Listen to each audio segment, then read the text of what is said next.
You've just spent way too much on a new gadget, and suddenly, you're its biggest defender. You passionately list all its life-changing features to anyone who will listen. But here's the uncomfortable truth. You're not just happy with your purchase. You're fighting off the pain of a potentially bad decision. What you're experiencing is a psychological phenomenon known as post-decisional dissonance. When we choose between several attractive options, we tend to inflate the positives of our choice while downplaying the good things about the options we didn't pick. This buyer's remorse in reverse is our mind's way of convincing ourselves we made the right call, reducing that nagging inner conflict of, what if I chose wrong? But why does our brain go to such lengths to justify our decisions? Let's dive into the psychology behind why we become the most ardent defenders of our choices, especially the expensive ones. So, what's the first thing that happens after a big purchase? We start building an echo chamber. Think about the last time you bought a new car. The moment you drive it off the lot, you suddenly see that same model everywhere. You start noticing all its great features and conveniently ignore the cramped back seat you were worried about. At the same time, you begin to notice every flaw in the car you almost bought instead.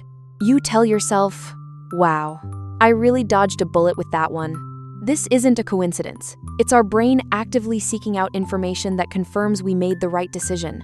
This is a classic example of confirmation bias, where we favor information that aligns with our existing beliefs and choices. We do this to reduce the discomfort of cognitive dissonance, that feeling of mental stress when our beliefs and actions don't line up. The more significant the decision, the more dissonance we feel, and the harder our brain works to resolve it. We're not just trying to feel good about our purchase. We're trying to silence the nagging voice in our head that wonders if we made a mistake. Now, let's talk about why we often double down on our decisions, even when they're not perfect. Imagine you've bought a non-refundable ticket to a concert. On the day of the show, you're feeling sick, and it's pouring rain. Logically, staying home would be the better choice. But you find yourself thinking, I've already spent the money, so I have to go. You're not just trying to enjoy the concert. You're trying to justify the money you've already spent. This is the sunk cost fallacy in action. We continue a behavior or endeavor because of previously invested resources, whether that's money, time, or effort. The more we invest in a decision, the more committed we feel to it, and the more we need to believe it was the right one. This is especially true for high-commitment purchases like a house or a car. Our brains tell us, if I back out now, all that I've invested will be wasted.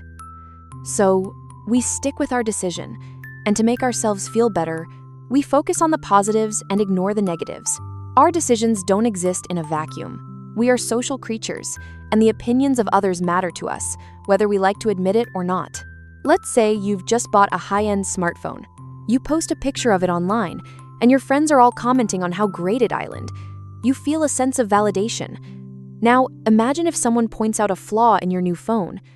You'd likely jump to its defense, not just because you believe in your choice, but because you want to maintain a consistent and positive image in the eyes of others.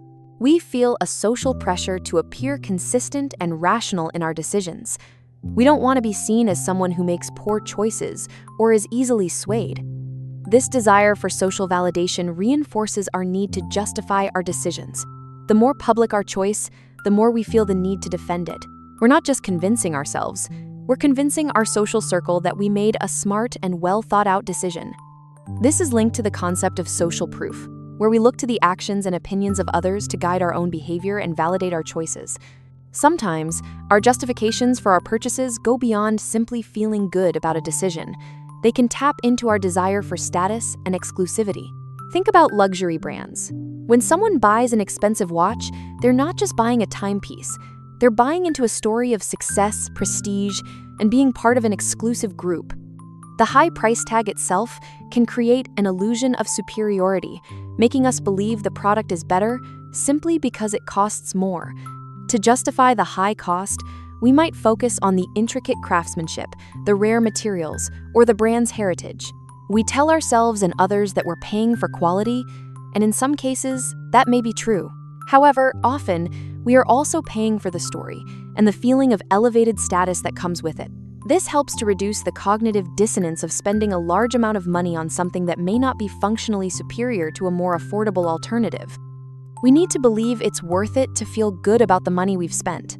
So, the next time you find yourself passionately defending a recent purchase, take a moment to pause and reflect. Are you genuinely thrilled with your choice, or are you trying to quiet that little voice of doubt in the back of your mind? Understanding the psychology of post-decisional dissonance doesn't mean we should agonize over every choice we make. Instead, it's about recognizing the mental gymnastics our brains perform to protect us from the discomfort of uncertainty. It's a natural human tendency to want to feel good about our decisions. The real takeaway here is to be more mindful in our decision-making process. Before making a significant purchase, take the time to do your research and consider your motivations. And after you've made a choice, it's okay to acknowledge that no decision is perfect. You don't have to be the world's biggest advocate for your new gadget to feel good about it.